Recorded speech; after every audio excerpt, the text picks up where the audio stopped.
Halo everyone, Assalamualaikum warahmatullahi wabarakatuh.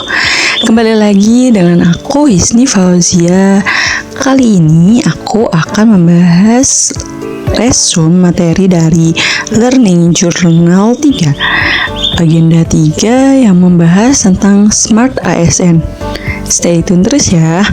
Anyway guys, kalian tahu nggak siapa itu Smart ASN? Di era digital saat ini, ASN enggak hanya bekerja di ruang pelayanan secara fisik, tetapi juga terbuka untuk pelayanan digital. Masyarakat kini menilai bahwa pelayanan yang baik bukan hanya dilihat dari tatap muka saja, tetapi juga dilihat dari jejak digital ASN dan juga bagaimana seorang ASN dapat memanfaatkan teknologi dalam pekerjaannya.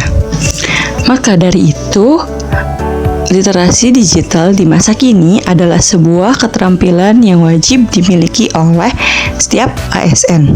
Literasi digital bukan hanya saat seseorang bisa menggunakan handphone dan komputer, tetapi juga bisa dilihat saat seseorang dapat memahami informasi, kemudian bisa mencari tahu kebenaran mengenai sebuah informasi, dan juga dapat memanfaatkan teknologi untuk meningkatkan kualitas pelayanan dalam pekerjaan.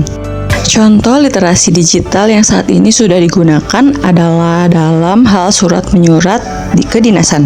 Saat ini sudah banyak dinas atau instansi yang menggunakan aplikasi Sri Kandi dalam hal surat menyurat antar dinas atau antar instansi. Dengan adanya aplikasi Sri Kandi, saat ini surat menyurat tidak lagi menggunakan sistem manual, tetapi juga melalui digital yang tentunya dapat diproses dengan lebih cepat, mudah, dan juga lebih mudah dilacak. Hal ini dapat menunjukkan bahwa literasi digital bukan hanya teori, tetapi juga sudah digunakan dalam aplikasi sehari-hari. Kemudian, sebagai Smart ASN, kita juga harus menguasai 4 pilar utama. Di antaranya adalah pilar pertama yang harus dikuasai oleh setiap ASN adalah digital skill. Digital skill merupakan sebuah kemampuan seseorang atau keterampilan seseorang yang dapat menggunakan teknologi atau memanfaatkan teknologi dalam meningkatkan pelayanan publik di keseharian. Contohnya, saat ini ASN tidak hanya diharuskan dapat mengetik surat saja, tetapi juga dituntut untuk bisa mengunggah dokumen dan juga menggunakan tanda tangan elektronik pada aplikasi Sri Kandi atau pada aplikasi pemerintahan lainnya. Pilar yang kedua yang harus dimiliki oleh seorang ASN adalah digital culture, yakni dapat membawa kesopan santunan, etika, dan juga kebinekaan ke dalam ruang digital. Contohnya adalah saat kita akan membalas pesan atau komentar yang disampaikan oleh masyarakat di sosial media resmi instansi kita dituntut untuk dapat membalas dengan bahasa yang sopan, santun, beretika, dan juga netral, serta dapat menghormati keragaman. Pilar yang ketiga adalah digital etik, yakni sikap berhati-hati dalam menyampaikan informasi. ASN harus bisa memastikan dan mengecek bahwa informasi yang ia terima dan akan dibagikan itu sudah resmi dan benar. Contohnya, saat ada kebijakan baru, kita juga harus mengecek apakah informasi tersebut dari laman resmi pemerintah atau bukan.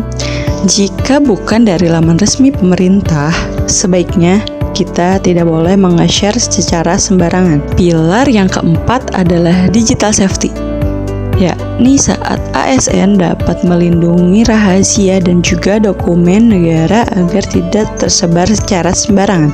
Misalnya, kita tidak boleh sembarangan dan juga tetap waspada dalam menge-share file secara internal melalui aplikasi pribadi atau juga saat menge-share dokumen tanpa adanya pengamanan. Maka itulah 4 pilar literasi digital yang menentukan bahwa seorang ASN dapat memiliki kemampuan literasi digital yang baik atau tidak. Karena saat ini Setiap unggahan, komentar, atau respons yang diberikan di ruang digital merupakan sebuah profesionalisme.